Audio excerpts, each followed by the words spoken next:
Hello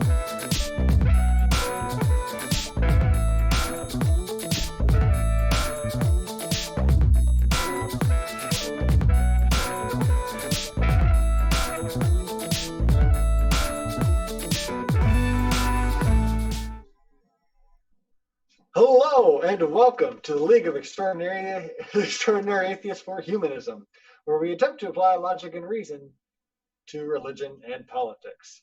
I'm your friendly neighborhood Spider-Man, and I'm here with our friendly neighborhood atheist, Christy, Santi, Caddy. Hello. Happy Friday, everybody. So, this is our late Halloween episode, and welcome everyone. We have just a flurry of shitstorms going on, and we're not just talking about the weather in like the central United States, because that's a thing, but also just there's just too much going on in the news, and we've said that like every episode for like the last 8 episodes. But it hasn't. So we're actually going to try to go through the shitstorm. Yes. And, well, trick or treat, good or bad, we're going to just get through as much as we can. I'm actually Peter. I knew it. I had a hunch. I had a hunch. And a stack of comic books that says it's true. So it must be written in the book. I mean, there was science involved. So, I mean. Yeah. I mean, radioactive spider, true story. I mean, it's all logical and reasonable, all of it. All right. So, what do we have first, Christy? I think human rights story. Yes, a human rights story. I'm just going to take it away because this. It's not huge, but it is something that we need to pay attention to whenever there are a group of people who are such a small minority of the overall population of our world being massacred. You know, it's something that they don't have people, well, they do tonight, me, you know, that will just stand up and say, I see the story, I see what's happening, I'm on it, I want to spread the news. So there are 5 indigenous leaders who were massacred in Colombia this past week. A new wave of violence feared as 2,500 troops are deployed to this area. The massacre of 5 indigenous leaders in Colombia has shocked the country and the world. The killings took place in the southwestern region of Cauca. Like, I know, I'm going to say that and it's going to sound like I'm saying doo-doo. But it's C-A-U-C-A. I'm pretty sure that's how you say it, Cauca. So among the victims was Cristina Batista, the leader of the semi-autonomous indigenous reservation of Nassau. And I'm not even going to pretend to say the second word. It's Tacuyeo with a thingy on it. So, but it is a tribe. It's a huge tribe. They've been fighting colonialism since colonialism became a word. So 4 of these communities, 4 of the community's unarmed guards were also killed, while 6 others were wounded. A group of United Nations experts have denounced the massacre and demanded the Colombian government to take urgent measures in cooperation with the indigenous authorities to investigate these murders. Police have made no arrests, none, no arrests. So I want to get into that because they have no suspects. And none have been named in this massacre. However, since the signing of the peace accords in 2016, at least 700 social leaders have been killed, mostly Afro-Colombian indigenous activists. 700. According to the Institute for Development and Peace Studies. So anybody can go type in Institute of Development and Peace Studies, and there's tons of information. I would, have pages and pages. The Colombian government itself says that from 2016 to 2019, over 1,300 cases of threats, of torture, and I believe that there were at least 40 of these just within the last year. So it's hard Some estimates say 40, some say 38. Buying a vehicle on a or say 40. And not Honda Toyota is ready to help. Our Toyota, Tacoma, and Camry. My man, did I do that? That's what you're supposed to say. Silly goofball. All right. So yeah, we got our first commercial in there. Hey, we're not getting paid for it, so that is now in my top 3 reasons of why I hate CNN. Yeah, you can't even go to their website without getting shitty advertisement. No, you cannot. They have to sell you. Come on. Okay, so back to there were at least 40. There were at least 40 of these within the last year. And of this last year, all 40 of those have been indigenous leaders, all of them. And so what took place? Like what took place in this battle? What's happening there is a battle of territories. Like we are in this 1800s and 1700s and 1600s and 1300s. It just keeps going. It really is territories. The indigenous communities for decades have been struggling to control their sacred territories and to do it through peaceful means. Cristina Batista, this leader that was just killed in this massacre, she's a representative of this authority and autonomy of their sacred lands. She confronted armed groups from state security forces to the armed forces themselves. She was not scared. And if she was very brave. I think it was the latter. Paramilitary groups, guerrilla armed groups, and narco traffickers as well. All of these are fighting for territories in this area. The big difference now, different from what it was 20, 30 years ago, 3 decades, 2 to 3 decades, is that in the past there was a clear definition as to who was who. The communities knew that there were paramilitary groups, and like working with narco traffickers through the government forces themselves, they knew this. They understood that there were all these groups and which ones worked with the government and which one worked with the narcos. And so they could plan accordingly. All that's out the window.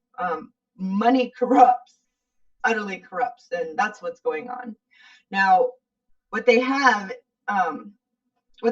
is a whole dispersed group of fighters and armed combatants.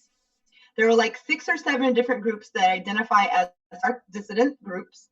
They're all militias. They're all heavily armed. That basically did not take part in the 2016 negotiations that led to the signing of the peace accords. So because they weren't there, they don't count in their mind. These groups have long ties with the state security forces, and the fact that they were there without any interference. This massacre happened without any interference. And I want to explain. I mean, we're talking about a very small location. These reservations most of them have one way in and one way out. This one in particular has one way in and one way out. And there have been, because of all this, checkpoints set up, military checkpoints set up everywhere. And if they get through military checkpoints to get to an indigenous reservation, that says it all to me. When the armed forces announced that they were planning on sending troops there because of this massacre, it made my mind start going. They don't want a Gaza. They don't want an open air prison. They don't want it to be militarized. Well, that's what's going to happen. They're sending in so many troops, and they're going to militarize it. That's what they're going to do. And with cooperation from the indigenous leadership, they say in their mainstream news. Oh, with their cooperation, but they don't want it. The indigenous movement immediately pointed out, no. Wait a minute, that's a quote. We are not asking for any military intervention. We do not want to be surrounded by a militia, because they're in many ways the ones that are killing us. Just 2 days before this, there was an indigenous leader who was captured, tortured, and killed by the military groups. Indigenous leaders would like the American citizens to know. And this comes from this tribe's website. It says, to process, quote, to process this massacre and understand their movement in Colombia, we would like the American citizens to know. The war they are inflicting upon us is to guarantee the reproduction of the patriarchal, colonial, and capitalist system, to accumulate wealth there in the United States, not here and not for us. Who is profiting from this blood with this death, they ask? Who is profiting from all of this destruction of our economy? Who is profiting from our displacement? Understand that we are being subjected to war tactics to guarantee the preservation of a system that not only exists in Colombia, but also all over the world in different parts of the world. And that the challenge we have as peoples, our movement, is to try to see beyond this state that inflicts war. We need to self-organize, defend ourselves autonomously, and have autonomous resistance peacefully beyond the institution, which is the one that is killing us. That story, I want to say, I have no proof of this. It is 100% speculation. But governments have done less for less reasons. You know, if you send in someone to do a massacre, or just let them by, it's just a happenstance. This guy wants to kill indigenous leaders, and how lucky would you be to use that to completely militarize this reservation? Control who's coming in, who's going out, what food they get, what water they get, what phone calls, you know, just militarize the whole thing. And then you'll know who in there doesn't agree with your politics or your whatever, and take them out. Control them, utter control. I think that the story got very little. I'm sure there are people that are going to watch this, if they're not watching it right now, that are going to see this and think, well, I didn't hear about that. I didn't even hear about it. Right. So, because it's in Colombia. You know, what's Colombia to the United States? Well, right. We've colonized the shit out of it, as other countries have too. Hey, look, I'm not saying that we can fix all of that. That's a long history of, you know, badassery. This is awful. Yeah. But that's where they are now. And if the only people that are listening to them are people who know about this or live there, they're not going to get any help. They're just not. So fortunately, Indigenous peoples everywhere have heard this cry and are trying to share it everywhere. So, yeah, and they've been really good. Militarization of reservations. Yeah, and they've been really good and really proactive the last, well, for like longer than I'm sure I've realized, but I've noticed since the Dakota pipelines, right? Yes. Yes. A lot of people really came together. Yes, all of the First Nations, all of them. Yeah, from everywhere. Yeah, it's beautiful. And then, like, since then, in Hawaii and in Colombia and Brazil? Indigenous peoples make up, I think it was 0.02% of the world's, like, nothing. That's so their really languages are precious to them. You know, their reservations are precious to them, and maybe people might think that they're better than them because they dress in ancient ways. Or that doesn't give you the right to hurt them. It really doesn't. And I think learning about other cultures will empathize people, and their cultures are beautiful. They have creation stories, so many creation stories, more than just the Christian one that we know. None of them are true. Yeah. Asterisk. Right. None of them are true. Right. But it's nice to learn that, you know, some of these families have lineage in that area since, you know, 700s, 800s, 900s. You know, they have records of their great how many greats, you know, and 1300 getting married to so and so, and it's just a shame. It really is. And I think it's really a shame that we don't learn about any of those lineages, right? We don't care about those like we care about, like, the royal lines or King Edward and royalty. Mm-hmm. Yeah.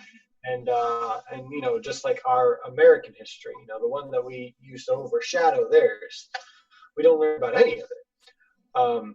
I mean, I didn't even know if they had any recorded history very far back. Like, I would have figured, like, we destroyed it because that's kind of what we do, right? True. That's a fact.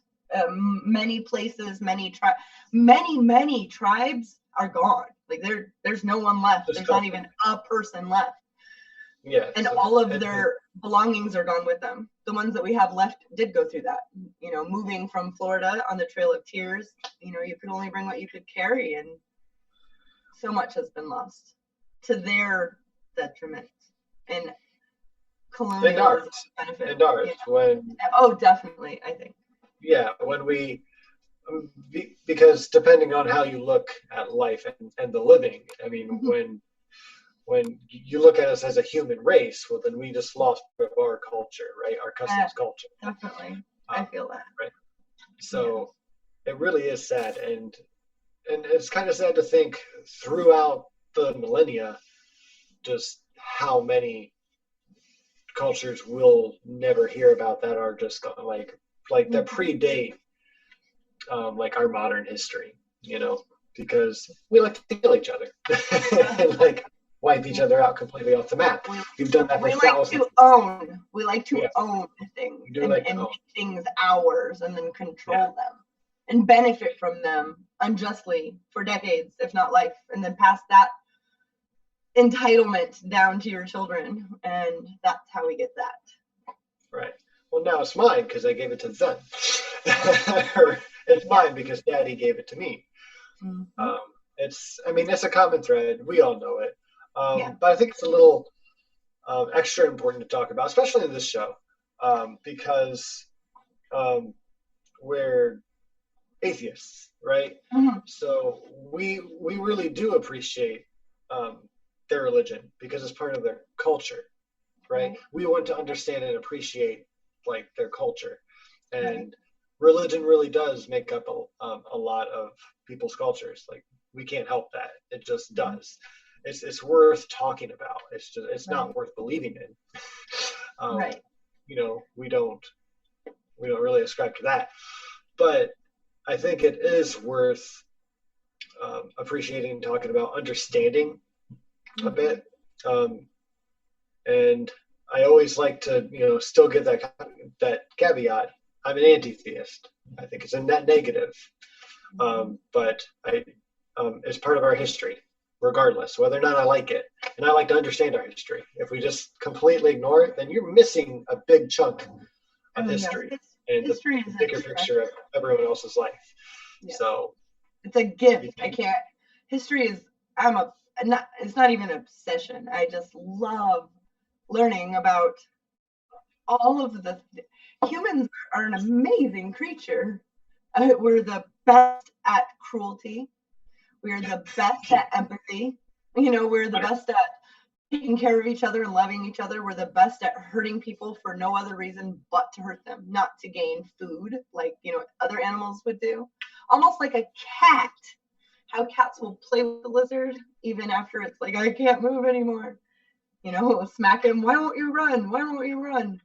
But we don't blame the cat because we know better, but we're still doing it. So I don't.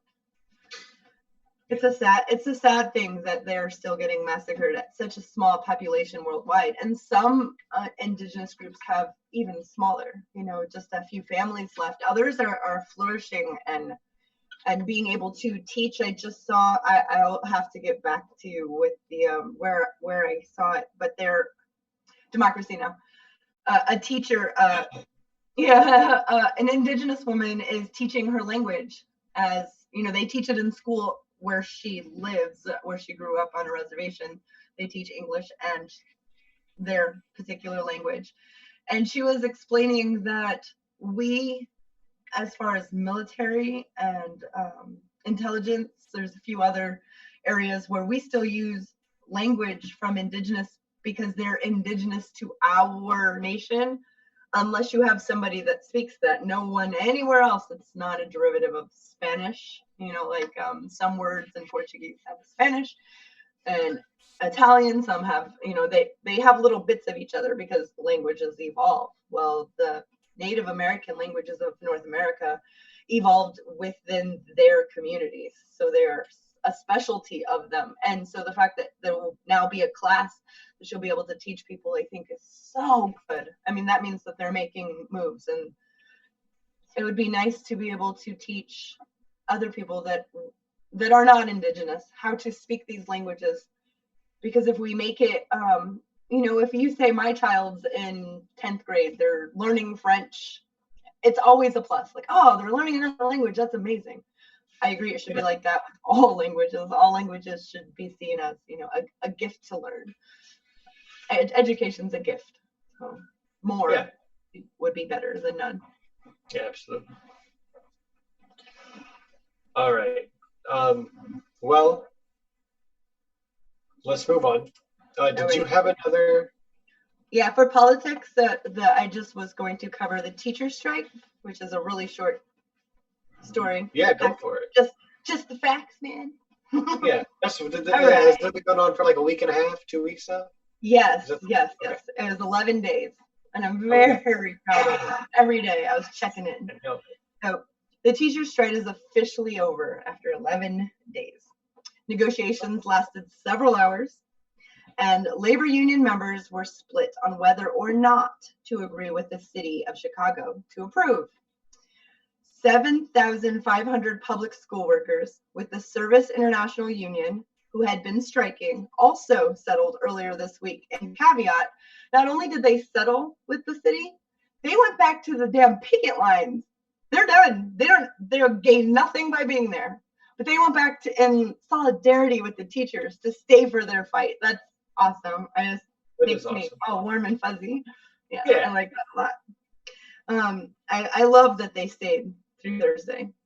Stacey David Gates, Vice President of Chicago Teachers Union, she's pretty badass, by the way, says this is a win for our city, our citizens, and our country. 11-day strike kept 300,000 children out of school for 11 days. 5 of these days of lost classes will be made up. Now, in their negotiations, when they sat down with the mayor of the city, they said they want, it was not even an option. They wanted all 11 days they strike to be added to the end of the year, so the students didn't miss anything. At least sporting events you can't handle, you can't handle. It's unfortunate that these kids lost some of these games that they would have gone to. And I know that conservative leaders like to say these kids missed out on this game, and you're right, they did. And it's unfortunate that this has to happen in order for you to take the teachers seriously. So the C2U, the Chicago Teachers Union, said that they were happy with this deal. They negotiated, and all they were going to get was five days back from the mayor, but they are getting a lot more. They said that they were happy with this deal while noting that there's still plenty to fight for, stating, quote, "We feel like we achieved a lot of things. It's not a day for photo ops or victory laps, though." So, but in negotiation, it was a healthy negotiation when both sides are unhappy when they walk away. But they can't knock the deal because they did get things that they wanted. So that's how that works.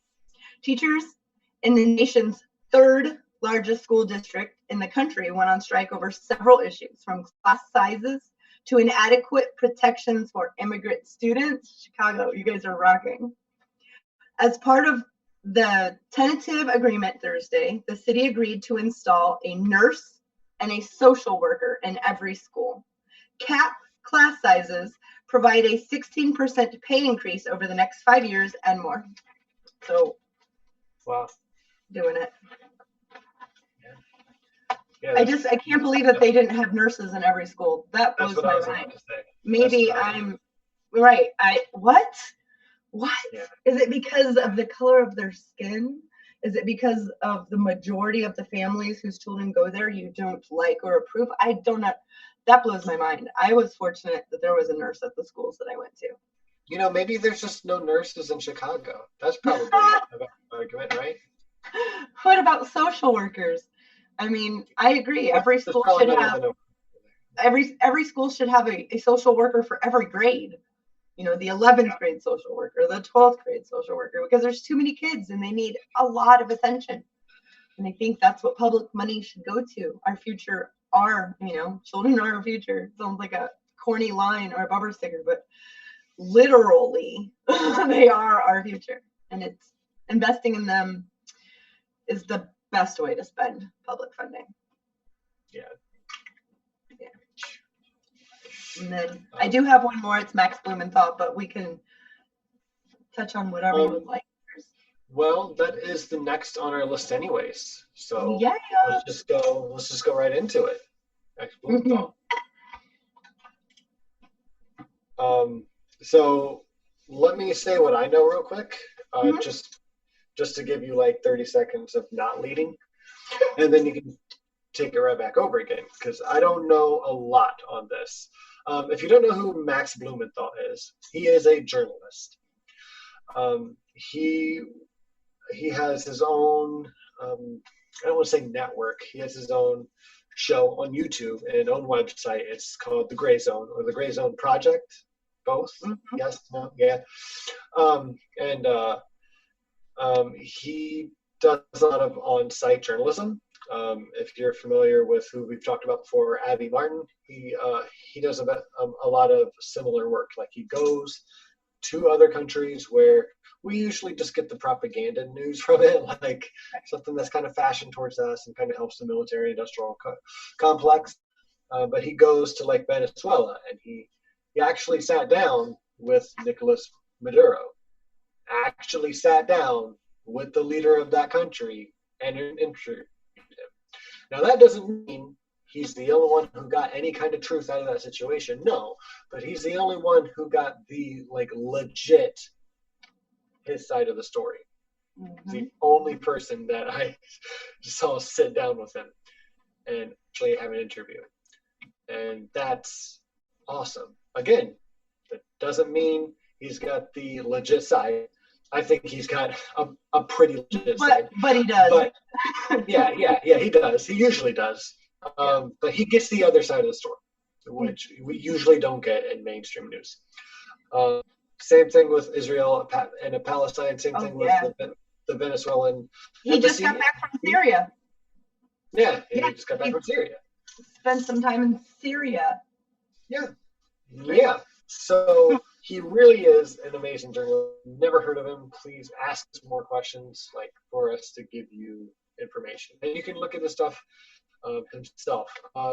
Katie Helper from The Useful Idiots and the Katie Helper Show.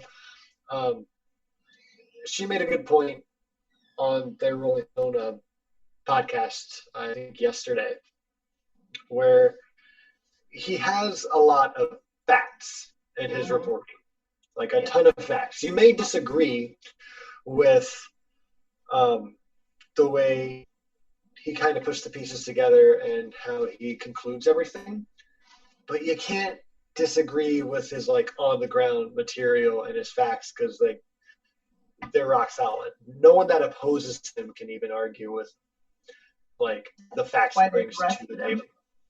Yeah. So at 9 a.m. on last Friday, was it? I'm not sure about the time. I just got all that Max and his lawyer said about it, but I thought it was early morning. Yeah, I heard it was 9 a.m. and I heard it was last Friday, I believe. And October 28th. Yeah. Is it 28th? 28th. So Tuesday. Maybe it was Tuesday then? I don't know. It was earlier this week. I'm sorry. October 28th was when he posted. That he had been arrested Friday. So yes. Yeah, he was in jail for 2 days, and he was like shackled for like 5 hours, and he was denied a phone call. So if you want to clear up, and then some, if you want to clear up any of that brief overview that I'm giving everyone, feel free to do so. You go ahead and take it from here. There's the gist. There's the spark notes of the story. Well, Max claims that the assault case against him, the reason why he was arrested, which I'll touch on, just 5 months old, politically activated. Yes, it's over 5 months old. It's 6 months old. Max posted on October 28, 2019, I was arrested on Friday on a completely false charge manufactured by the Venezuelan opposition. And the police circled his house. There were 6 officers, essentially a SWAT style. They tossed him in a paddy wagon and took him to the district. The assault allegedly happened on or about May 8th within the DC area. Max Blumenthal unlawfully assaulted, allegedly, threatened Naylette Maricela Panchico Adams. She was 4 names, so I want to make sure I got them all. In a menacing manner of the Venezuelan opposition. Now, as far as I know, there's no evidence showing this happened. Max had requested an attorney when he was arrested. He was denied. He requested phone calls. He wanted to call his attorney. He was denied. He wanted to call his family and let them know where he was. He was denied. Max spent 2 days in jail, was shackled for extended periods of time, and was denied his right to a lawyer, which everybody knows that is something that no one can take from you unless you're in a black site. It's an ops, unless you're the CIA picked you up somewhere. So on our soil, these are our laws that we have a judicial system that we all agreed on. And if we don't like it, then we get politically active and we help change it. So the fact that this isn't followed through all the time says a lot about where our democracy is heading. Journalists are getting locked up in America. So Max spent 2 days. This is not what a justice system should look like, his lawyer said. They decided to arrest Max right after The Gray Zone, his website, and he has a YouTube channel with the same name, The Gray Zone, had republished a story. So it had already been published, and they republished a story that showed that Juan Guaido and his team were receiving fundraising or funding from USAID. And it's, let's see. Okay, USAID funds salaries of Venezuelan coup leaders to lobby the U.S. politicians for regime change. So this group, USAID, is funding yearly salaries to the Guaido usurpers who want to usurp Maduro's presidency. So there's that part. And then the USAID stands for United States Agency for International Development.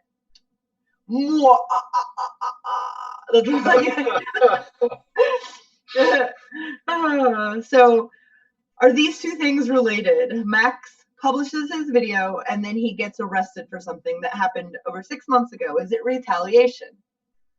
I believe that there are political motives.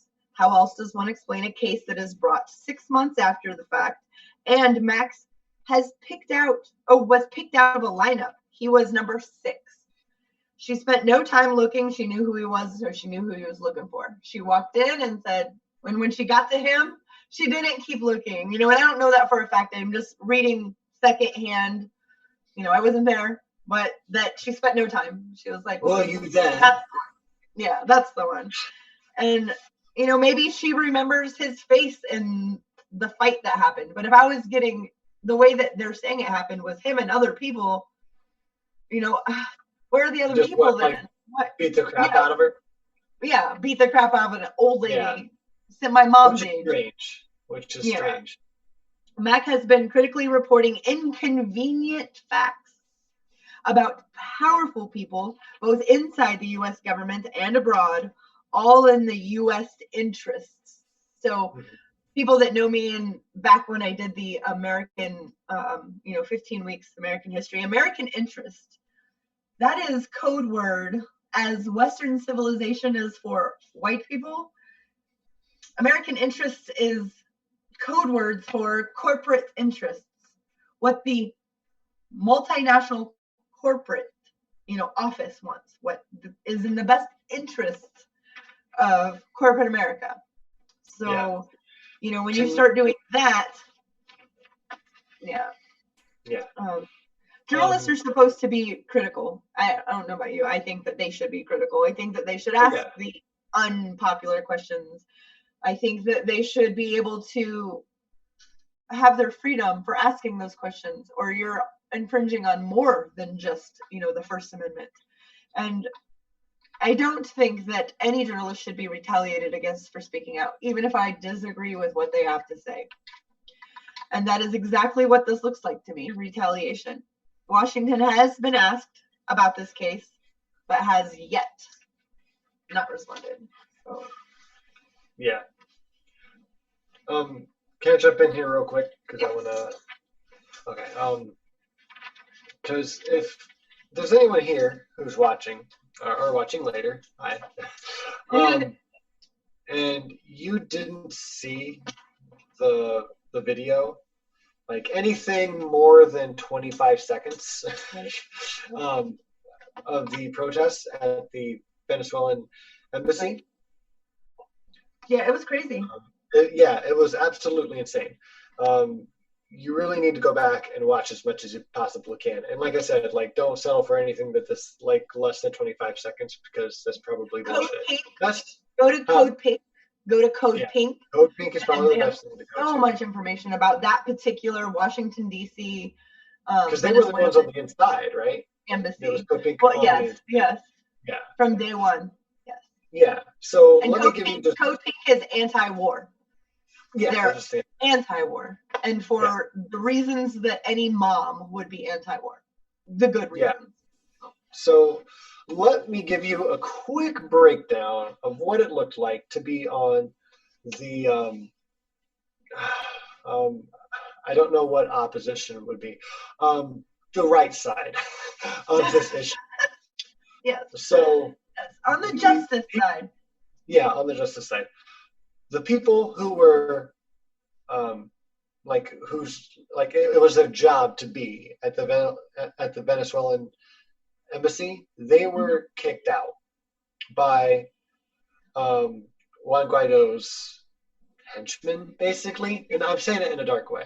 But for the people who worked for Guaido and the people that the U.S. government were trying to prop up to be like, hey, they're in charge of Venezuela now. Right. And Code Pink had the foresight to be like, yeah, this coup is going to lead to that. They're going to kick out the people who should actually be there.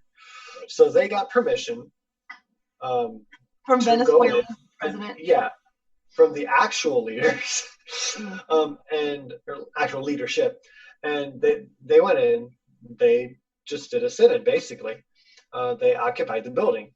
And then the people who were supposed to be there, who worked there, they were deported.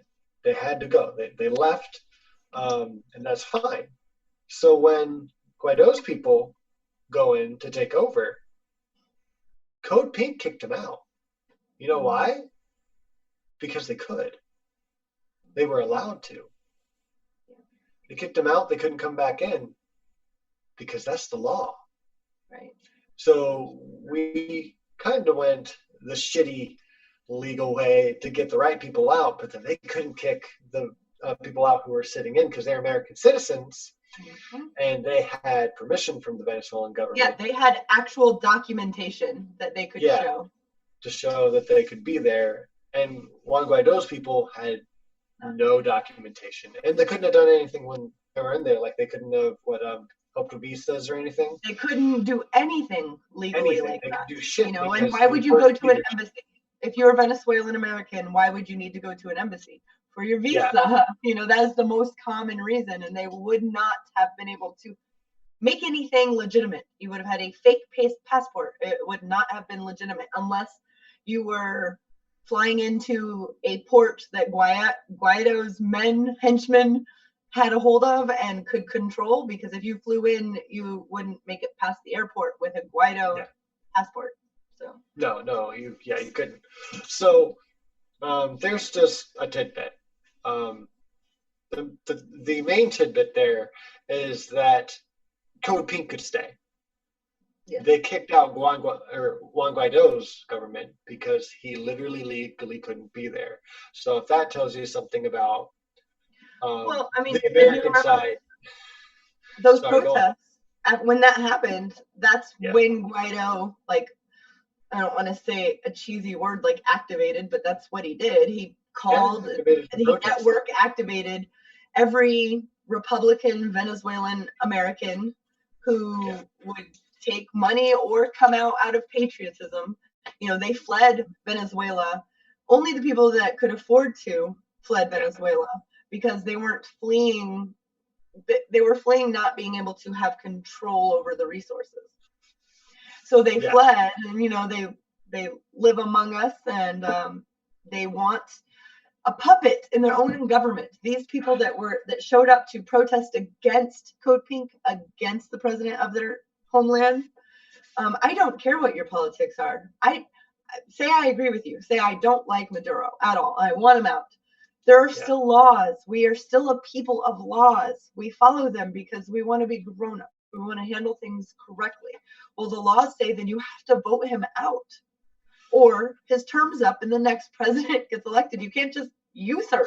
That's not how we do things, and that's what they did. And they called the most ignorant, MAGA hat wearing, fools to show up, and whenever they were trying to get food up to the protesters, they'd knock the food down, cut the lines, attack them, steal it. Just childish things. There's hungry people up there that haven't eaten, but they would rather them starve than what? Like, you don't have any control over who rules. Like, get active then, start going out there and spread your ideas. If they take off, then your party will rule. If they don't, well, then they were never good enough. Like, it's just so frustrating. And I hate that falls on our side too. Our Democrats lost because the ideas that person was pushing just aren't exciting. When neoliberalism is not exciting. It's not. I think that we're ready for it to not hurt people anymore. We're ready for, I love, there's a meme. Human rights for everyone doesn't mean less rights for you. It's not pie. Right. It's not pie. It's not pie. There's an answer to your question from the beginning of the show. Females love. But, no. So the other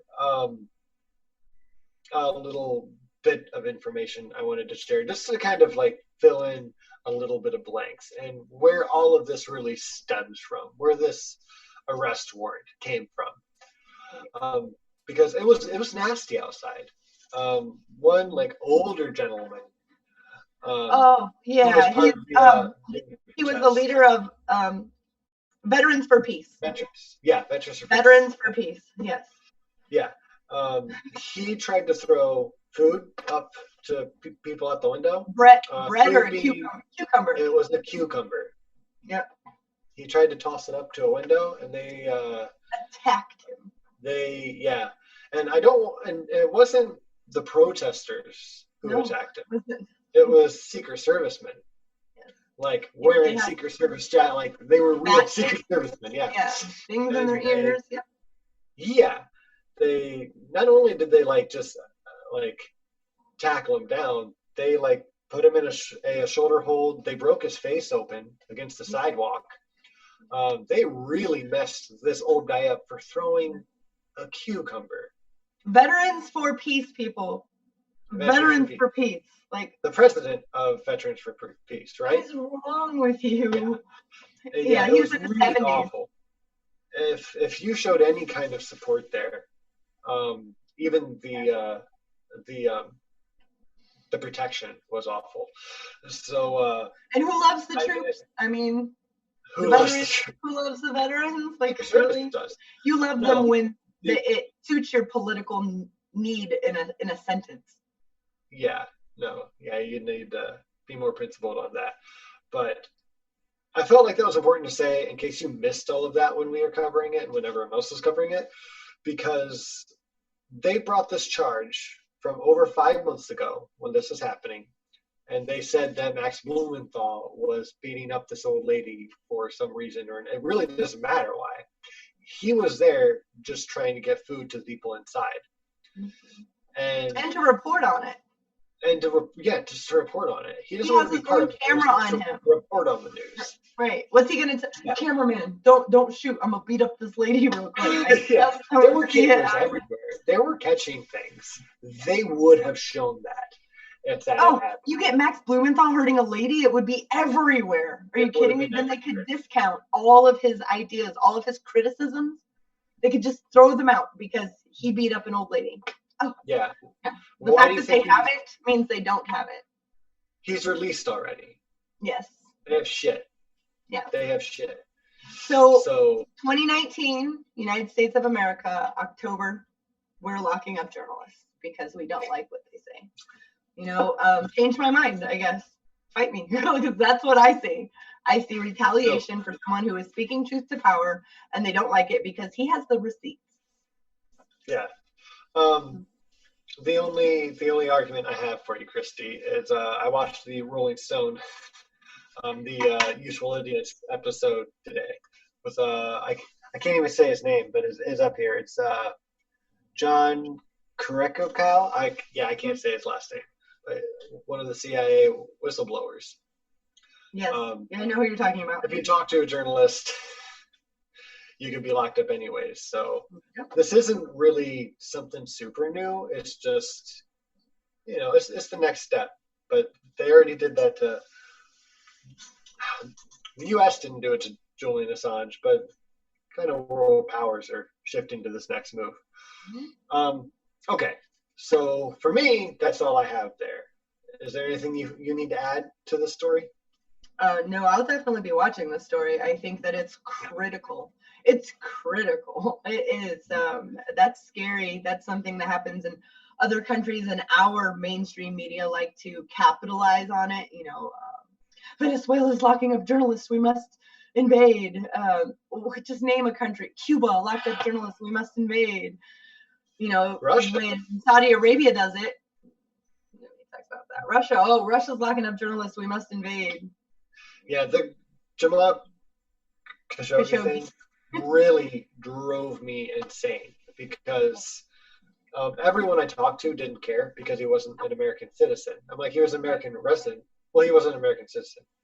Right. Who cares? Okay. Does that make him less human? Well, no. Now you're being ridiculous. No. I'm pointing out you're being ridiculous. Did you miss that? A tidbit that's interesting, just for thought, which will kind of blow your mind. Jamal Khashoggi's relative, his father, his closest, was Mossad. Was what? Mossad. In Israeli intelligence. Yeah. And they're Saudi Arabian. Jeez. Yeah. Yeah, we need to talk about that another time. I can't handle that. And just I was like, just think about that. The family had been involved with secrets, national secrets. You're not your father. So I'm not saying he was involved in any of that. I think maybe saw things that he didn't agree with and became a journalist because of it. He wanted the truth out there. And, when you know things that ruling people don't like, they will stop at nothing to make sure that people don't believe that it's true, even when facts are looking them in their face. So money makes a lot of things go away very easily, unfortunately. Yeah, very. And then I wanted to add meow. Yeah, meow. And with meow, on the next slide, if we may, Nacho. So the next thing is, this one's going to be pretty short, I think, because I don't have a lot to say on it, because it's so fucking retarded that I don't even, I'm sorry, I said the retarded word. I apologize. It's super not kosher. You just couldn't think of another word because that's yeah, God, no, it makes me so angry, and I just want to use old 90s tropes. I'm sorry. No, I can't say his whole name. And I'm seeing different. Oh, Baghdadi? Yeah. Al-Baghdadi. But that seems like it's a last name. Like it's like a surname. That's not his full name. It's like Abu Bakr al-Baghdadi or something like that. But also there's another name that starts with an I, and I know. Yeah, and a lot of those letters don't go together. Yeah, no, yeah.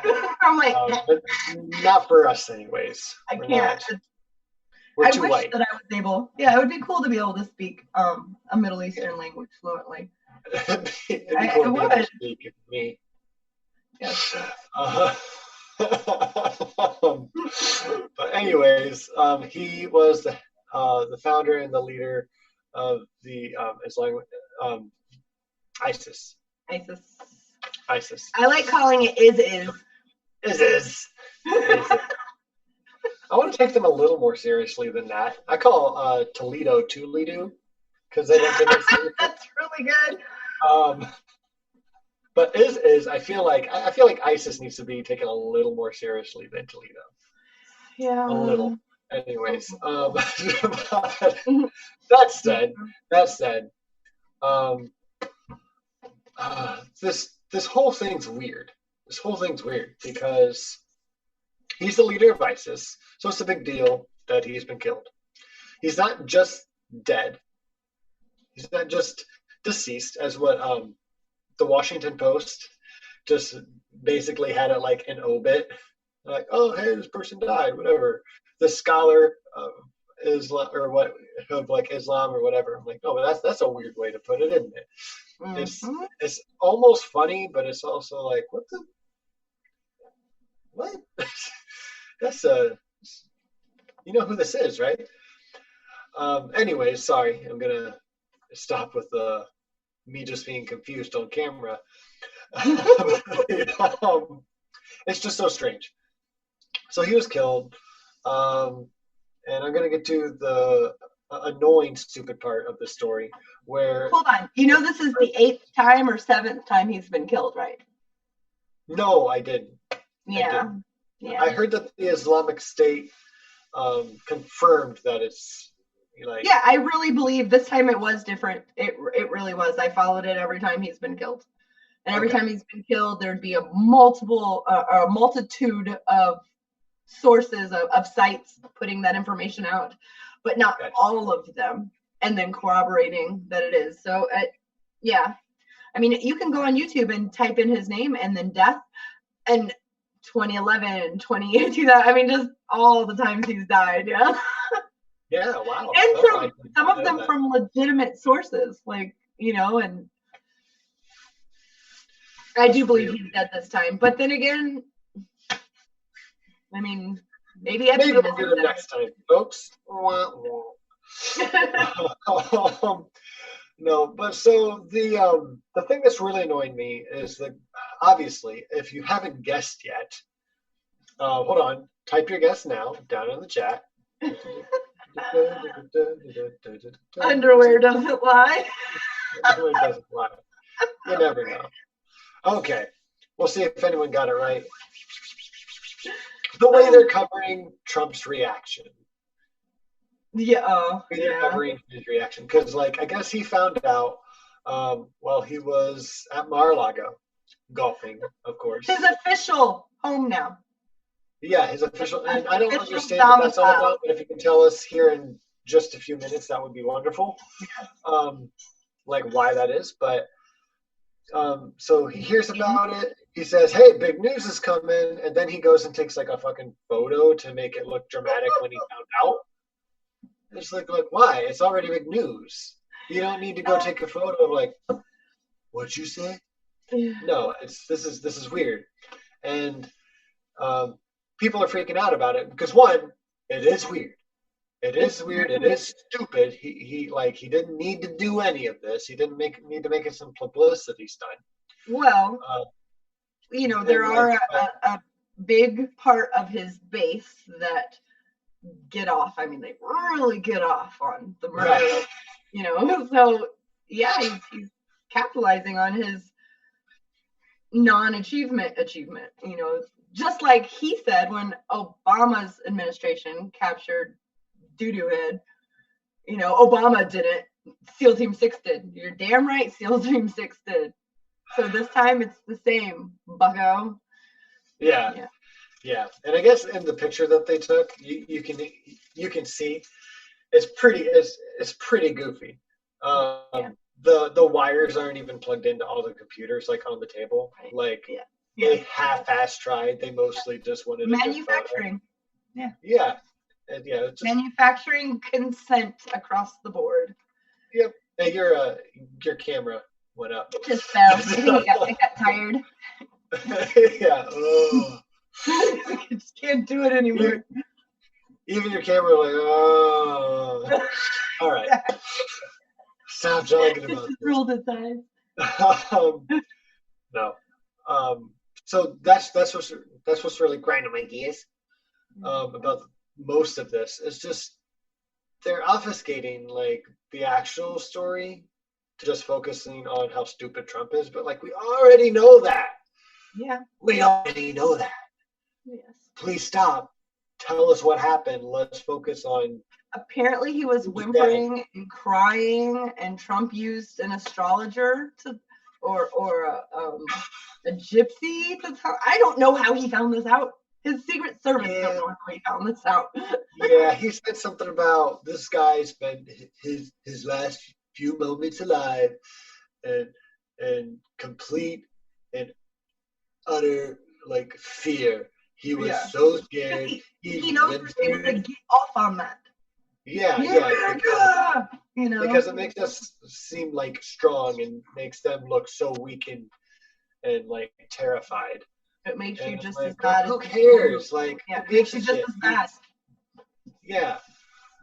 Just like be honest about it. Just report it. Like Jimmy Dore says, it doesn't take that much to be a journalist. You just look down the road and say what was fucking happening. You don't need to put a fucking spin on it, right? Right. Just report on what's going on. It's not theater. So tell that to Trump and his computer's not plugged in. Yeah, his computer's not plugged in.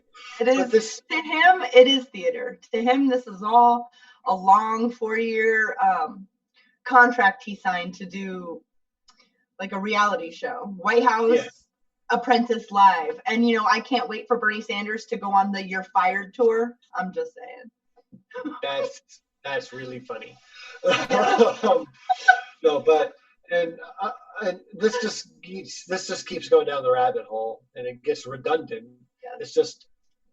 It's not theater, but it is theater, because just reporting on it has to be theater because of how he acts. It makes it entertaining, but we just keep not focusing on the main story because we have to focus on how he's making this hilarious and stupid. And it's just stupid with a whole bunch of O's. Yeah. Jeez, this O's. Okay. So, dude's dead. Doesn't matter how Trump found out. Doesn't matter how he says it. It matters if it happened. If it was the right guy. Number one. So he fled. He was kind of backed into a cave. A wonderful, brave, one of the best dogs the fuck ever. Apparently we have the best dogs. Yeah, we have the best dogs in the army. Went after him, and he pulled a suicide vest, and he blew himself up. The dog survived, don't worry. He's still one of the best. And not trying to shit on the dog, obviously. I'm glad the doggy wasn't hurt. I just put that. Yeah, me too. And he's a hero, a little cute puppo. Yeah. So it's just the whole framing of this. It was so annoying. Ridiculous. And I couldn't get to any of the information without going through what I just told you. I couldn't get to any of it without digging through the Trumpian bullshit. Yep. And I'm so sorry that that's the way that I fed it to you. But no, that's exactly how I just had to regurgitate it the way that I hate it. Mm-hmm. No, it is annoying. It's not just annoying, it's frustrating. And then it gets to the point where it pisses me off, because imagine you are a single parent and you have 20 minutes and you want to just like spend it just finding out what happened today. What are everybody talking about? I want to know just what happened. By the time that 20 minutes is up, you're going to just be getting through most of the chopper talk, the bull crap, he was running and whimpering and it was beautiful. It was a beautiful assassination, and then all of the people talking about how horrible that Trump went on and made all this stuff up instead of just what happened? Do we know it's him? And and this happens every day. And this is huge news, huge for Trump. Huge. Yeah. And he bumbled it. Bumbled it. And I don't care if the pulling out of Syria or whatever worked against this, but our servicemen and women took him out in spite of Trump or because of Trump's actions. It doesn't matter. Right. What matters is that Abu Bakr al-Baghdadi is dead. That's what matters. That's the story. Yes, and if there's him, he pulled a suicide vest, he blew up. Story. Yeah, there's him, and there's another one. So in ISIS, all of ISIS, there's him, and he ran it like a dictatorship. So with him gone and his second in command apparently gone as well, they really feel like ISIS is not. It's not Al Qaeda. Al Qaeda has different branches with leaders, and they run that top down as well. But it was just different. I mean, this guy. He would kill people and cut their limbs off and beat them to film it, to make a video. Like, that was the reason. And use it as propaganda, send it across the world. He was a monster, and we should all be glad that he's gone. And I don't agree with capital punishment. I don't think or see this as capital punishment. He was a waste of oxygen. And did horrible things, and the minute he got out, he would do more horrible things. And we can go into another. I was going to ask you about that. I was going to ask you that specific viewpoint on it, because that's kind of how. I mean, saying it's capital punishment, or just because I think it's similar. Our it's paid for by taxes. Yeah, it's state sanctioned murder. It is. But I disagree with it if we don't have all the facts, if we're going on a hunch or second person, third person information, or if we bomb this building from way up here in the sky, the bad guy that's in it will get killed, and that's a good thing, but the 30 other people that are there will just be collateral damage. I don't agree with that. Yeah. At all. You know what? If this may make you laugh and maybe even cringe a little. But if right, but if Hillary Clinton had the same view on capital punishment as she did, and including killing people in war, as she did on abortions, they should be what's the three things she said? Safe, what, and rare. And rares, yeah. Capital punishment. Safe, legal, and rare. Legal and rare. She had something like that, especially the rare part. Whole different country. But yeah, no, I think that could be an interesting conversation for us to have another time. But we still have 1, 2, 3, 4 more bullet points to go through for the night. So we'll put that aside. But I would love to talk to you about that sometime again. Yeah. That'd be interesting. Yeah, because it's not black and white, and I don't think it ever should be. No. It should be case by case. Woo, gray. Yeah, very gray, very, very silver. Yeah. No, and it should be case by case. It should be. Mm-hmm. Okay. And he's gone. Good riddance. He's gone. I didn't shed a tear for him. For all of his victims and all of the survivors, that's something. That's something. No, and they felt a little bit of peace when that happened. Yeah, and I do want to move on. I hope. Yeah. I do want to move on from this topic, but I do need to say it because I almost forgot, and it is important to mention on this because it's not really being talked about very much because it's more like the disturbing bits of it. But when we do these raids and stuff like this, his children were there, right? And I think they were killed. So, I mean, no matter how bad they were being raised, it's never a child's fault, and I feel like, as a human show, we need to say that, right?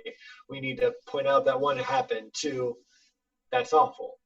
It's awful, no matter how bad they were. Even to some degree, it's not completely al-Baghdadi's fault how bad he was. That's a whole other story.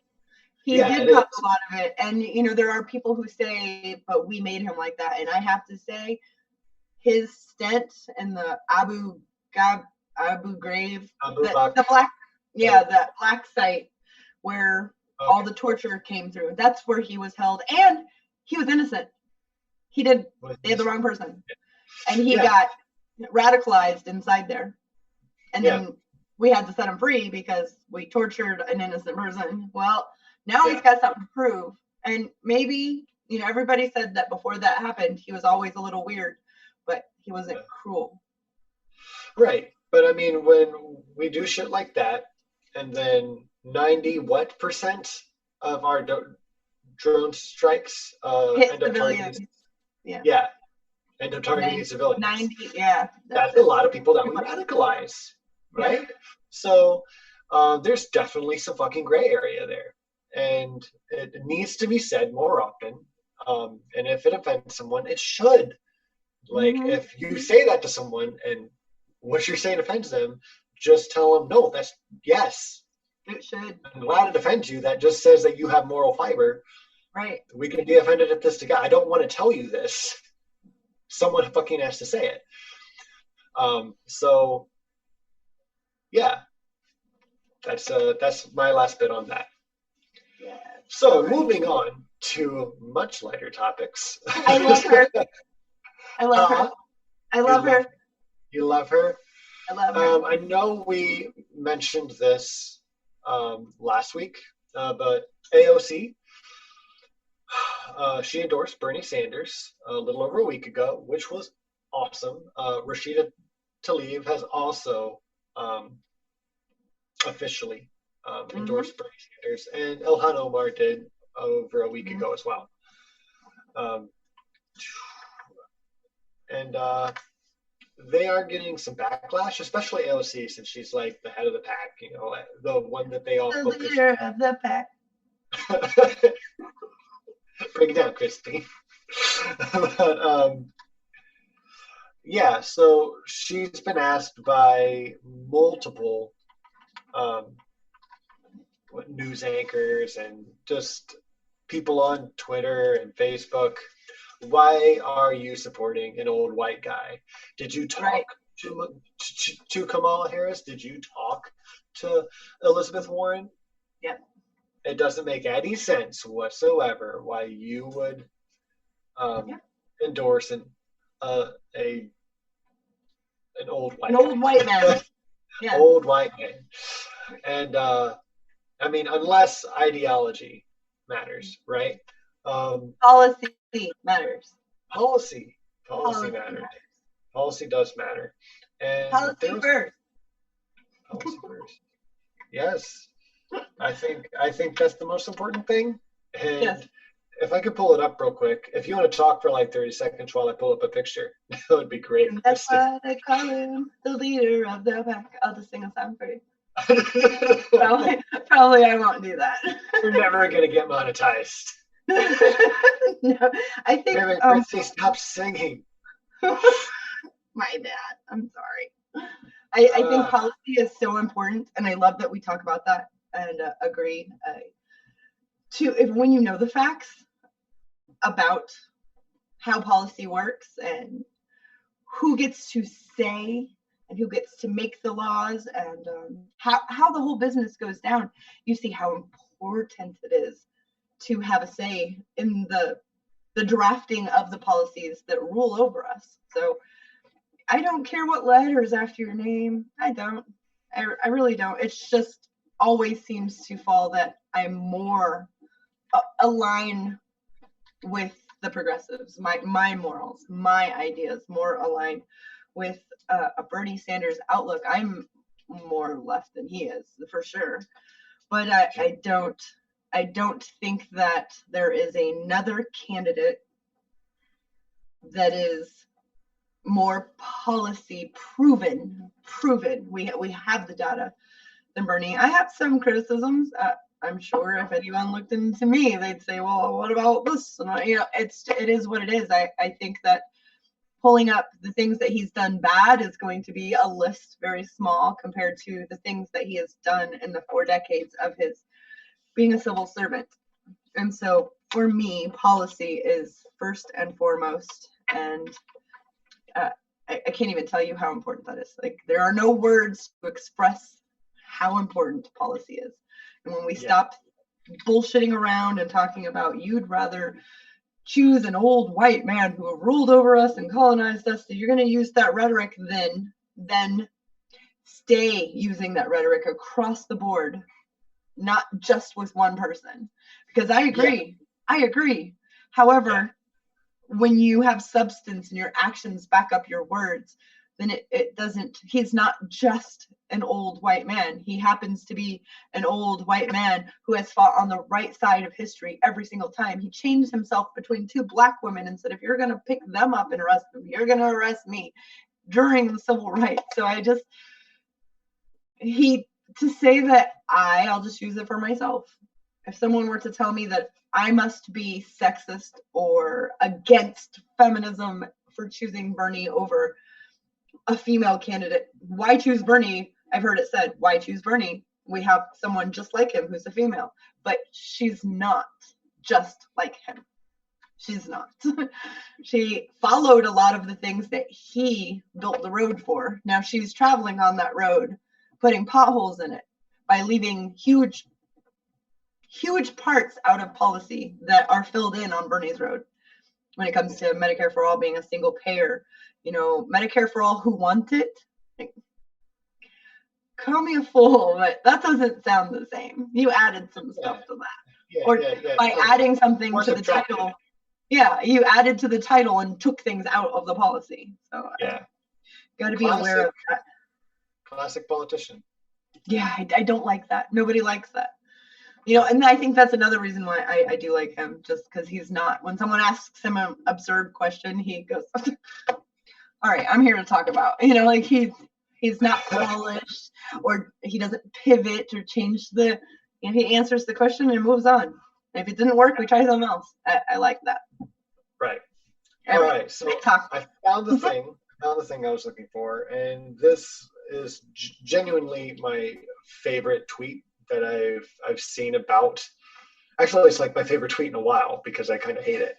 But that's what Twitter's for, right? It's for dumpster fires, and when you can pick up a burning roll of shitty toilet paper out of a dumpster fire, it's almost magic. Anyways, so concerning this, they added Bernie Sanders, AOC, and Ilhan Omar. The tweet reads, I find it fascinating that women of color overlook female and minority candidates to endorse a white guy. Is identity politics over? Is ideology more important than race and gender? Genuinely curious. Yes and no. I think I'm the only one who said and no, because they set that up like that. They set the question up so that your answer had to make you one way or another. You can't have nuance. Yeah, there's absolutely nuance, but to the last part, absolutely yes. It is more important, I think, because ideology can, also include identity politics. But identity politics is not over. They quoted it like it's a movement, and it's not. It's like it's a certain branch of politics, which I tend to say I hate sometimes, not because I hate identity politics on a surface. No, I just hate how it overshadows ideology and other things, right? Like important singular topics. Identity politics is fine. It definitely holds a space in the conversation. But I just hate single issues, and it's almost a single issue because it covers a lot of things. But the way it's treated it's a single issue, and that's why I hate it. But it's not over. But ideology, I think, is way more important, especially when it can include identity politics. So why would a AOC back an old white guy? Well, if he's fought for human rights and identity politics harder than any other candidate or politician has in the last 45 years, well, I think you have your answer whether you like it or not. And you don't have to like it. No one you ever say this to has to like it. But it's pretty solid reasoning as far as I'm concerned. So well, I do have to add when back before he was running for president, many years ago, when Bush was running for president, all throughout the state, Vermont, all throughout the state, you'd see in middle-class families' lawns, Bush for president, right next to independent Bernie for governor or whatever he was running for. So complete opposite in ideology, complete opposite in politics, complete morally difference, like just huge difference. One was a war criminal, active war criminal, just hugely different. And the fact that we have evidence of this. This is something that happened. We know that it happened. So the same people who could vote for Bush a second time were voting for Bernie to be their state's leader. So it's all about people understand that he was honest, and people that said, I'm voting for him because I don't trust the other guy, at least, even though I don't agree with everything Bernie believes in, I know that he's not going to lie to me. And that's huge. That's huge. So we can have that evidence in the bank to go back and think about when we think about who could win this. Yeah, and it's Bernie. And not only because he's so goddamn consistent, but because his ideas have been popular since FDR. They've always been popular since FDR. We've just suppressed them ever since. I think I sent you the JFK video. Oh, it's so good. I think I sent that to you. Yeah. You might have. I can't. I know I watched it and sent it to Brant for sure. And it was amazing. JFK was for Medicare for all. He called it Med for all. And it would have been a single payer, and he used the words very similar. That all the other nations, all of our allies have done it. What they've done in Europe, and this was JFK's time, 30 plus years ago. 30 plus years ago. It's time that we as Americans have it. Yeah. So. It sounds like the audio's kind of, I mean, the audio is a little shoddy, but it sounds like there's like really crazy bad static in between like his words. Yeah. But that's just cheering. It's black and white. It's screaming cheering. Like, and there's a huge crowd, you can tell. And like, that's kind of cool. Like it took me a couple of times hearing it. I'm like, oh shit, is that people? Many presidents, many of our presidents wanted a single payer because they were logical and reasoned that it would save the nation money. When I hear Bernie Sanders' program is going to cost $32 trillion. $32 trillion. But if we do nothing, the same total cost will be over $56 trillion. Now, they don't care because they're not paying for that. They're only paying for themselves, and they don't worry about that because they're comfortable. So the rest of us think, well, hey, that's kind of shitty. You're only worried about yourself.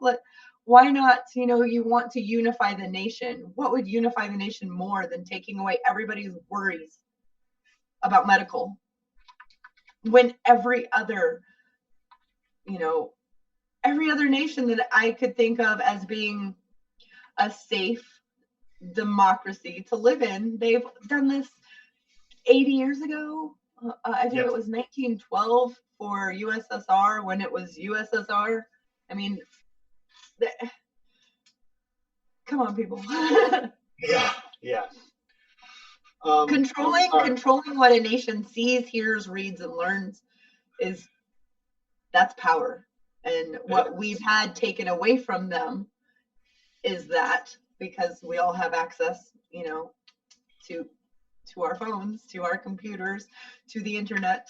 And I think that the last big time that this came around was Hillary Clinton's husband was running, or she wanted him to do a Medicare for all. and he didn't want to. He said, I'll let you do it. So it was her thing. And there's way more to that story that I'm sure I don't know very well. But I know that she wanted there to be a Medicare for all. Who did? Back then. Hillary, when her husband was president. Okay. She was on the side. You can look up Hillary in the 90s trying to get single payer. That's what I thought you said, but also you just didn't say Bill Clinton. And then also, it's like, no, she's just got to be, she must have missaid. She must have missed. No, and there's been so many times and so many leaders in this country that have, tried to put that. Hard to figure out. No, it saves the nation so much money. It will make your people so happy. Like, it's just a smart thing to do. It's just smarter than what we're doing. Yeah. Yeah. It's so simple. Even Hillary agrees. It's so simple, right? Killing me. Okay. So the next part of this story, but we have another slide for it. Bernie's leading in a poll in New Hampshire, and that's one, newsworthy. Two, it's worthy to hide in the news. Isn't that strange? So I'm not going to specifically quote any papers or news organizations, but this is being covered like Biden drops in polls. Or in a New Hampshire poll. Okay. Biden and Warren still like hold strong numbers or something in New Hampshire poll. Or Pete Buttigieg in fourth place in New Hampshire poll, but a strong fourth. And none of those mention who's in the lead. Very strange. Isn't that weird? Who's in the lead is Bernie Sanders. He's leading this New Hampshire poll, which is an early voting state. And he's holding 21%. And Warren is holding 18%. Biden is at 15%. After that, I think it's, let me look down here, Yang, Klobuchar, and Tulsi Gabbard each have 5%. Awesome. And I already said Pete Buttigieg is at 10%. They're the only four. And Beto dropped out today. And Beto dropped out today. Yes, I was going to mention that at the end. Yeah, he dropped out. And didn't see that coming. Thought he was in it till the end.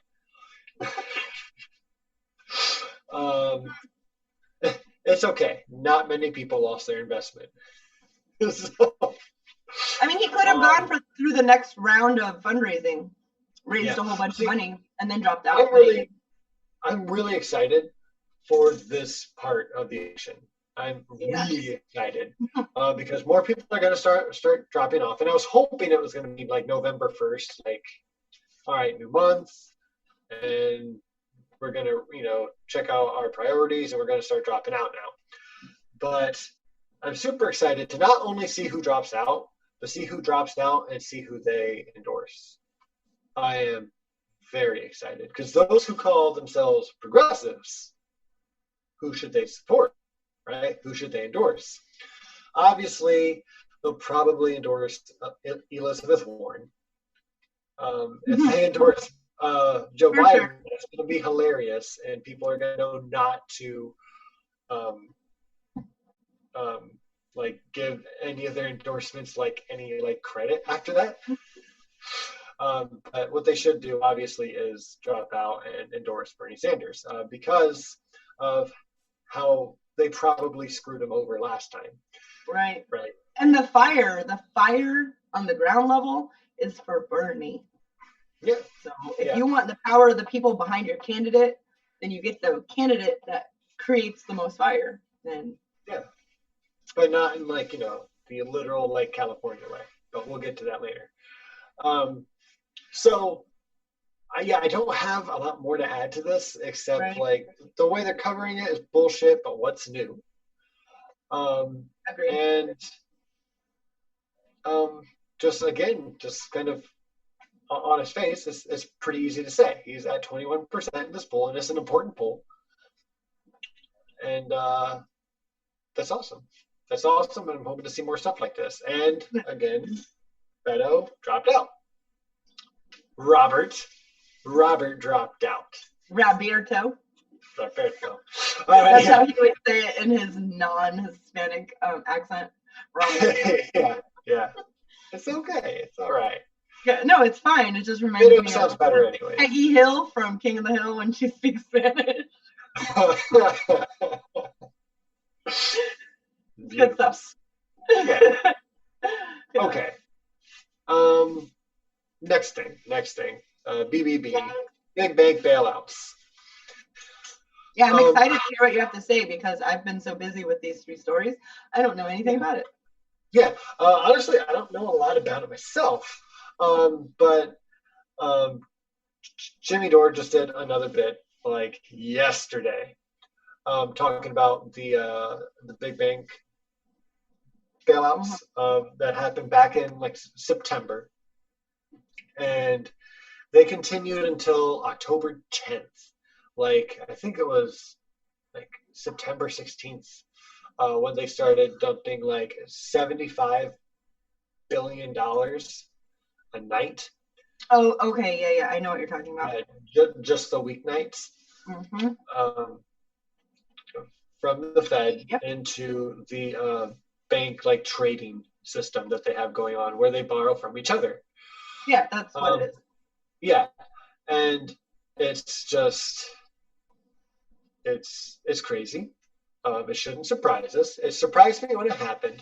What I was, I didn't get to cover as much as I wanted to with the time I had today, but it looks like they're still pouring money into it, or they started again after the October 10th deadline that they set for themselves to do this. But they dumped over $300 billion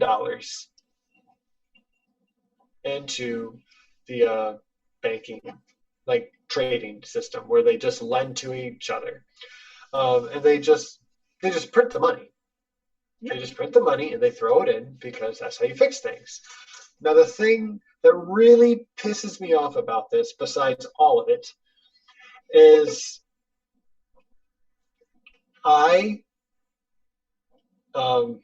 the gray layman, just whatever, I like it. Doing this in like this corner of his living room, knows a better fucking way to deal with this.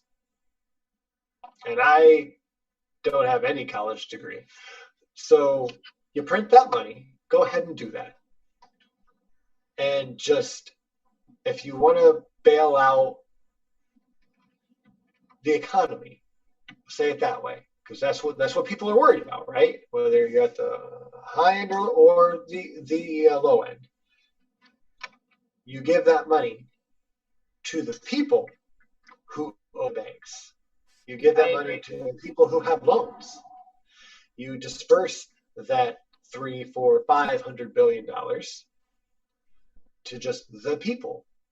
You can even do it in like voucher form, so you have to pay a bank. People would be happy to do that if they owe something on their home or on their car, right? You just you get that money as a government stimulus. If you don't want it, I guess tear it up. That's fine. If you don't want that handout, or you could get out of debt, and you're also helping the economy, right? But you're helping normal people at the same time. Right. Banks still get the money. It makes more sense. It makes way more fucking sense. Makes way more I would love for someone to come on here and tell me why that doesn't work. Because one, I think it does. Two, if it doesn't, I really want to stop saying it. But I don't see. No, that's how you stimulate an economy is to give to people who don't. If you have a base of people, a huge amount of your population who cannot afford the things, they just can't afford them, your economy will come to a halt. And the only people that are going to make it are the people that already have it. That doesn't help anything to give the people that already have it more. Yeah, and that's how you do that. This is not a fix. My idea is it's not going to fix a lot at all. Like they're still going to have the same problem basically. Like the economy is going to get better because we get this money to the banks, which they control the market. So that helps for a little while. That helps that Band-Aid like they're already doing. But it helps even more because now people can spend what they were going to pay on their loans anyways on other shit. So it helps on the things that make economies more. Yeah, because they already have money coming in from their job, right? So it's just gonna help the economy more. They're gonna go buy a new fucking TV. They're gonna go get more oil changes on their car they just fucking paid off. This is going to help, but we still have this issue of we still have billionaires who are collecting all the money at the top, and not enough money is getting circulated. So like that money is still going to go to a few hands at the top eventually. It's going to help for a little while, but we're still going to have this revolving issue that keeps coming up. So we need to do something about the capitalist system that we have. It just can't be unfettered, right? But that would help. That would help so many fucking more people and the market that they care so much about. I don't get it. I don't fucking get it, because it's not gonna hurt the ends to their means, right? It's not gonna hurt them at all to just give it to the people first. Right. But it would help. If you're so wealthy, or your corporation's so wealthy, it doesn't matter who it is, person or corporation. If you're so wealthy that 50,000 of your money coming out once a week to help a family you would never feel it ever, then you're a monster. If you don't see that paying even just 10% more in taxes would make a huge difference. That 2% tax that Warren has, I agree with.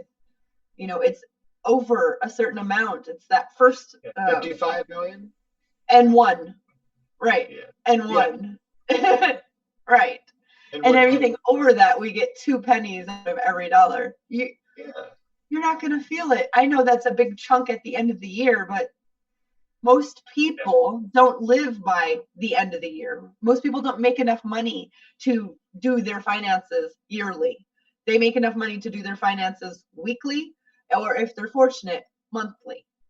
Yeah. That's how the citizens are. Yeah. And I only disagree because I don't think it's enough. Oh, definitely. But I don't disagree. I just want to go I just want to build on it. I don't think we should tear down Obamacare. I think we should build on it. Yeah. With Medicare for all. No. Yeah. You should slap it up, flip it in, reverse it, and put in something. Yeah. Well said. There's so much evidence that we have over other countries and economics everywhere. The knowledge is there to know what will definitely not work and what we haven't tried and what does work, and to sit back and keep doing the same thing over and over again. All the data's in, as far as there has never been in the history of this country wealth disparities like there are right now, except for in the year 1929. What happened in 1930? That's where we're at. The disparaging, the people that don't make enough. Economics when I took economics in school, the basic has changed over the years. When my parents took economics in school, it was your housing cost would be between 12 and 25% of your check, of your monthly income. That's what it should be. Now, I don't know personally anyone, except for maybe an eye doctor friend / client of mine, who their housing cost is less than 50% of their monthly income. I just don't.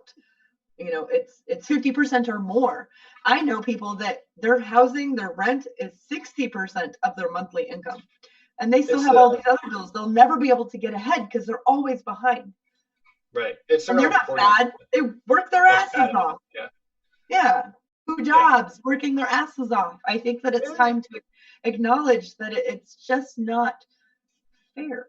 It's just not. And if we all confirm the facts that we live in the wealthiest nation in the history of everdom, it's time to start acting like it. And equity needs to be equally received by all citizens, no matter what your color is, no matter if you believe in a thing that matches you and you pray to, or you don't. It doesn't matter what color, what religion, what songs you sing to your God. I don't care. I think that it's time for us to acknowledge that and actually follow through with the actions of saying we're not going to talk about it, and when it fails, we're like, oh, okay, well, we'll try this. No, I think that the people are educated enough to know that what was happening is not working, because it's been happening all these years. So apparently that isn't working. And they're, even if they know nothing about ideologies, they know nothing about policy, they know that.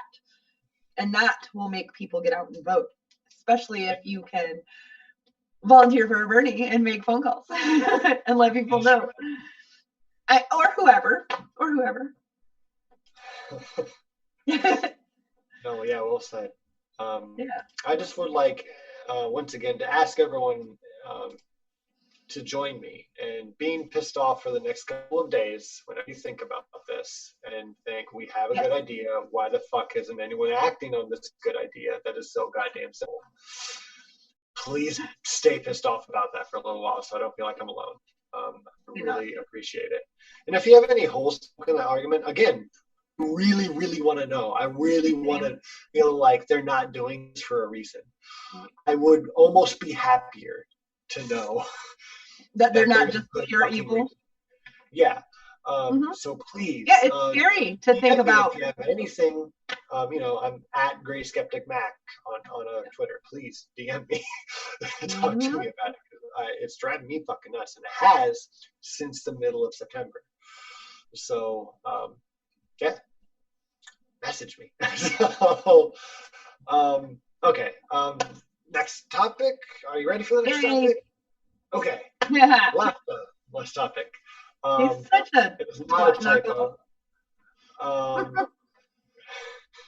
Rave Dubin blames the gays. He's gay, y'all. Say what? He's gay, y'all. Yeah, I mean he's gay married. He's not gay. He's just married to a man all the time. He's gay married. Yeah. I'm gay married. Stacey and I are fake married. We start every episode with that. That's fine. That's good. You don't have to keep saying it. And TYT makes fun of him constantly for this. Not for that, just for just how he is, how he constantly disparages himself, and like his ideology, his gay marriage, and everything. So Rave Dubin blames the gays. He really just blames identity politics for everything. Because there are California wildfires going on, right? And he's from California, so Fox News brings him on.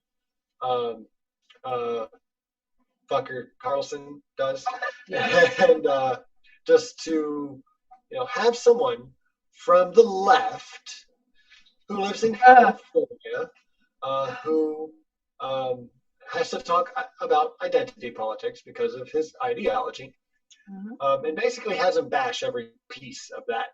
How he's Californian and how he's gay, how identity politics ruins everything. But we're trying to talk about fires, right? We can't talk about how global warming, climate change is helping to fuel these fires in California. We can't talk about how P&G, Pacific Gas and Electric, won't upgrade their infrastructure, their power lines to go underground. So when shit goes down, literally down, and the force over there, they just fucking spark fires. One of the slides from TYT pointed out that last year's campfire Communist like deadliest ever like forest fire that killed 85 people and destroyed the town of Paradise. State investigators in May concluded that PNG equipment sparked the fire. That's an important thing to focus on. They didn't focus on that. They focused on how people are worried that there's not enough gay firefighters, there's not enough black firefighters, but people are dying. Yeah, people are dying. Why the fuck are you talking about identity politics right now? Right. I know people want to worry about that stuff, the identity politics side, but I don't think they're focusing on it right now. I think you're focusing on it because it just pisses you off every single day. Mm-hmm. But there's other things to focus on, and when you have a platform, you can just focus on that. So let's focus on that just a little bit. So I love that you just said that. Buttigieg tonight, I don't know if you guys know, in Iowa is it's been live all evening. It's the Democratic dinner, whatever. All of them get up and speak. It's live. It's on YouTube. I will send you a link. Please. And I was watching it right before we went live. Well, for a while before we went live. They just got to Warren. They had Biden, Buttigieg, Yang, and someone else. The billionaire guy, I just fast forwarded through him. Like, he's not even going to be on all ballots in all states. There's no point. So, but Buttigieg gets up on stage and talking about using identity politics because he doesn't have substance or policy, like Dave. Not that Dave's running, but we have Buttigieg running for president, and he gets up on stage and grabs the mic and says, I used to be a guy who was scared that I would never find love, that I would get bullied or never have the, job, never be able to be myself because he's gay, and never be able to serve my country. And then he says, and today I'm a veteran, I'm educated, and I'm married, he's married, and I'm running for president. That is, identity politics with a cherry on top. You just spent 5 minutes telling us things that would be great at a TED Talk. They really would. You had aspirations, you were scared, but you were bold enough to go through. Yes, people, there's a place for that. But not, you're trying to get me to vote you in as the leader of the country that I live in, the only country that I know. And more importantly than me, the most powerful country in the world.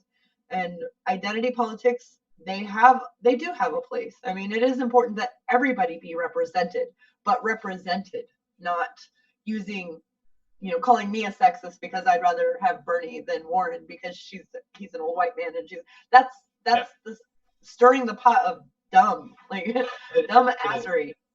And it's catering to it doesn't fucking matter. Right. And I'm not saying people who care about that don't matter. Oh, the crowd went wild though. Well, I'm sure they did. They loved it. It made my stomach turn. Yeah, but it doesn't matter. It doesn't matter at all. Right. You don't have to even speak about it. Right. And maybe this country is just not at a place where it's not something they talk about. Maybe we still have too many people that care about those things. The fact that he's gay would make them not to vote for him. Maybe we're in a place where those things, that is not the world I live in. So it's hard for me to comprehend, but I that could be true. And I might just be too progressive for my own britches. And maybe I surround myself with like-minded people. Maybe that's it. But I still feel like it's wrong. I think that if someone gets elected for their merits and for their policy, and then on top of that, guess what? He's also married to, his boyfriend from 1,000 years ago, and that's beautiful. Yeah, it's fine. That's beautiful. But using it, you didn't choose that, buddy. You didn't choose it. That's like me saying, I'm so proud to have brown eyes. I had no say in that. It's just what I was born with. He was born gay, and the fact that we have someone running for president who is a openly gay man is fucking beautiful. Really is. But it's not going to get me to vote. It's just not. No, and I mean, I don't think it's going to get a lot of people to vote. That's why I was saying it's not going to matter, because people do love that. But at the same time, if you just put out there at all that you're gay, or you just aren't an old white guy, there are a lot of people who will just vote for you, right? What's the main reason back in 2000 and 8? Where people said that they were going to vote for Hillary. Mm-hmm. Because I remember people were going to just vote for Obama because he was a black man. Exactly. That was the next thing I was going to say. If those people are going to vote for him no matter what, you don't need to waste. Yeah, no, you don't need to waste time on stage getting those votes, because you already have those votes. Right.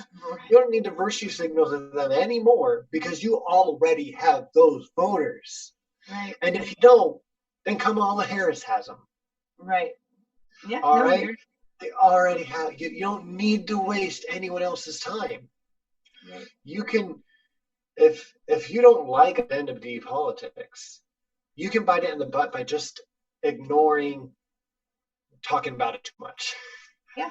Just not talking about it too much. Just focus on the issues, like Bernie Sanders says, and make everyone else follow suit. Just focus on the issues. He doesn't have them, though. He doesn't have them. He follows that with religion. Yeah. Yeah. Yeah. And the crowd went fucking bananas. Yeah. Yes. That, we're this is not the Christian, talking about the way people act, Donald Trump acts, the way his administration is, and that's not Christian, and we need to, what happened to the least among us, or something like that, blah blah fucking blah. I'm not going to vote for you because of these things. I'm sorry that many people are just not educated enough. I'm not formally educated, but it's so aggravating. It's so aggravating. Ugh. Yeah. Yes. Not just asking my link. Yeah, I'm gonna get it right now because it should be on my last watched. Yep. So real quick, I said I wanted to talk about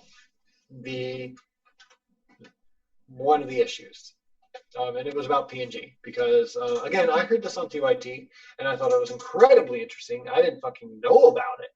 Yes. So these damages that were caused by PNG, or not PNG, I'm sorry, PG&E. I apologize, Procter and Gamble. We'll find something to talk about on you another day. But no, their equipment is kind of outdated, and a lot of power companies keep their wires underground, so things don't happen above ground, right? So when you're putting things through the woods in California, and things as in power lines and such, and something goes wrong, it can spark a fire. And if you spark a fire in the woods, especially in like a forest, what happens? Right? It was always raining because the world was raining. God damn it, Christy. You're never gonna get monetized. I know. We're gonna make a shirt that says we're never gonna get monetized. Only we're gonna make any money ever. It's okay. I never stop singing. I know. I don't. Something's wrong. It like my ADD part of my head is like alerted, and then the song just happens. Yeah. So the point that I want to make it to here is they caused at least $30 billion worth of damage due to negligence. Yes, that's exactly what it was. So they have to pay $30 billion to fix this problem.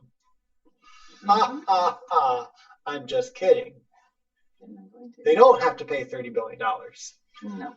We're going to have to pick up that bill. Californians are going to have to pick up that bill because of this very simple phrase, I guess. Socialism for the rich, capitalism for the poor, right?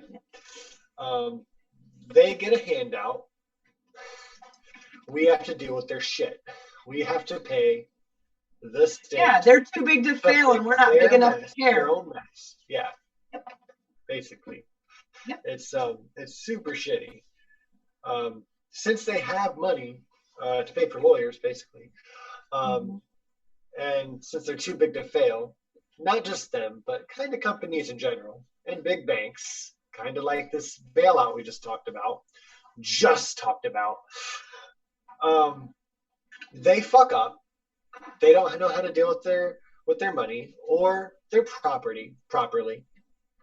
And then we, the people, have to bail the businesses out. Yep.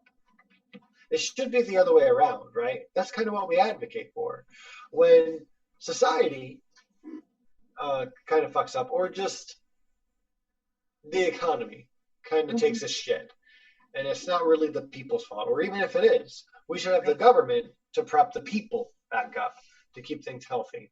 That's why we want to think about what a government. I think we all need to think about what is a government and why do we need it. What is a government? A government, to me, its sole purpose is to make the lives of the citizens better. That's why the citizens pay into it, so that we all can benefit from it. So when it stops doing that, or if it never started doing that, it is not a democracy you live in, and that's something that you should acknowledge and start fighting, because that's what we're living right now.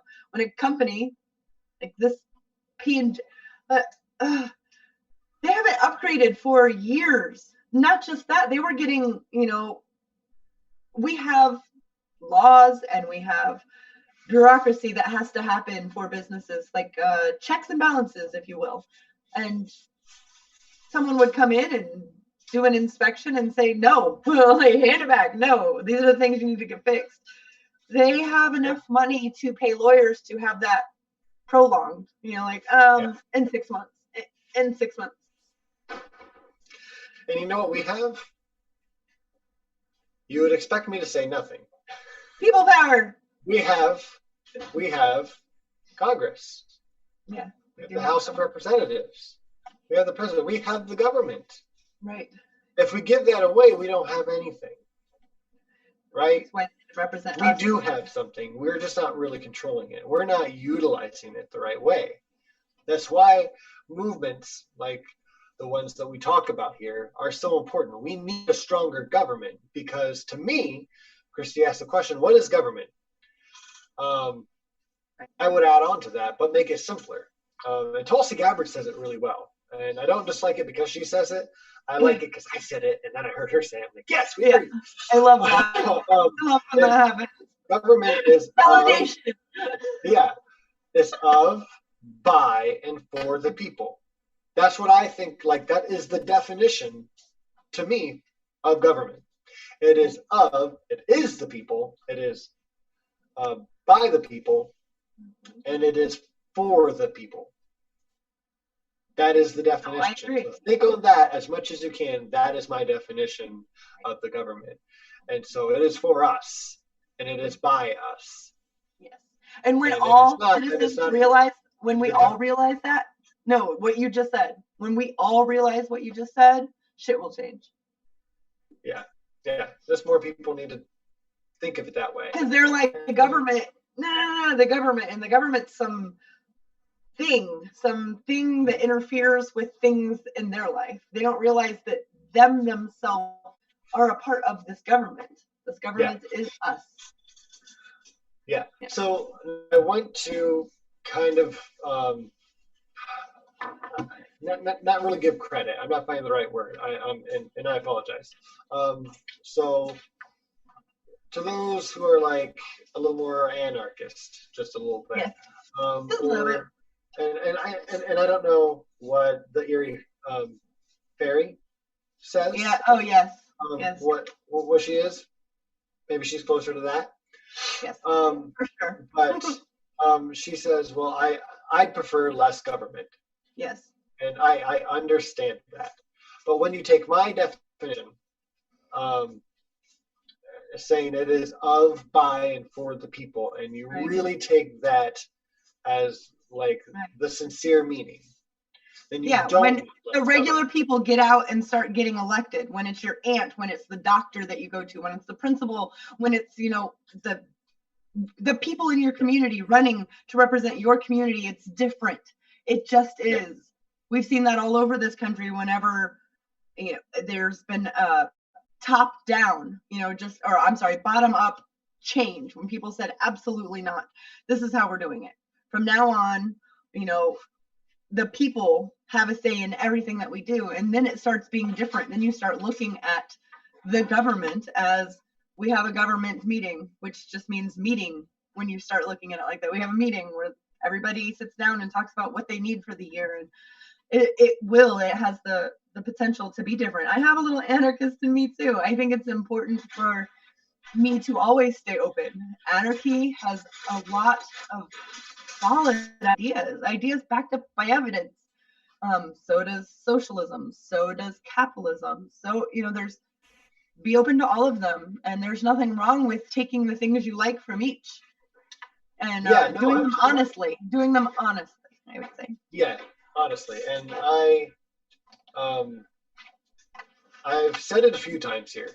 I have a very specific worldview, because I feel like I have a very specific principle base. I couldn't say the exact one that I have, because I don't know. Like, I'm pretty like democratic socialist, I think. Yes, same. But yeah. But I think that the potential of a federal government is very important. The potential. Let me caveat that. Not tyranny. That I like that a government that is a federal government can swoop in whenever there are issues, natural disaster. There's a lot. You know, we don't need to get into. We can actually have a whole show on that. I think that would be great. But a federal government, the potential of a federal government ran by my friends, but by people that I love and trust, you know, Americans that worked hard their whole life, would be a totally different than people who were born with a silver spoon up their butt. It would be different. And there's nothing wrong with being born with a silver spoon up your butt. You know, I would like to share your silver spoon sometime. You know, there's nothing wrong with that. Well, probably not that one. That silver spoon. Whatever. I don't kink shame. I don't kink shame. Yeah. Some people like that. Put that in my ice cream, please. Sorry, Christy. All right. No, and I want to get this full thing out real quick, because I know Eerie Fairy's listening, and I want to like address her. Yes. Because definitely address her. I thought you said undress her. Undress her. No. Just got serious. I apologize. Again, God damn it, Christy. No, I've said it before. I do have a specific ideology, or like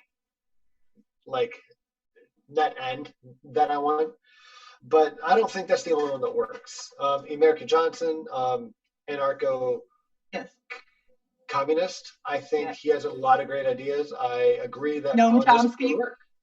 Noam Chomsky, Chomsky. This stuff would work. I don't think there's just one way to run a government. I just like my way the best, obviously. I kind of buy it. That's fine. You may like your way the best. Eerie Fairy, I would probably agree with all the arguments that you would lay out. I may poke holes in them here or there, just like this what I try to do, but I'm not having to poke. I'm not saying I have any superior way. I'm just saying I think my way works. To anyone that I'm talking to. The point being, if I can scroll back up and remember the point here, less government, more government. With my definition, it works, right? If you have a different definition, it doesn't work, all right? So kind of to each their own. I'm trying to knock on anyone else's world frame. here. But I do like discussing that stuff, and we can knock each other's arguments down. That's wonderful. But I don't want anyone to think that I'm coming off as closed-minded here. I'm just like, I do have a very firm idea, but I understand this is other what ideas. Democracy looks like. Exactly, and I like democracy a lot. So, yeah. I'm glad you sung that one, Christy. You gave me the feels. Yeah. Yeah, it's all about talking. And every individual person has their own individual way of understanding ideas. And so there's a bunch of wrong ones out there. Yeah. Well, 5 people can be in the same lecture right and all come away from that same lecture with interpreting the information they got as different. So the best way to make sure that everyone's on the same page in a government is to discuss these ideas out in the open. I love it. All right. I think we're pretty much good for the night. What do you think, Christy? Yes. Okay. Well, thank you all for joining us for our Halloween special. At least a day late, depending on where you live. Happy Halloweeny! Happy Halloweeny. And I hope you all have a wonderful weekend. Yes. Until next time, we are your friendly neighborhood atheists. That's right. Christy, will you close us out? Yes. Stay humanist, for God's sake.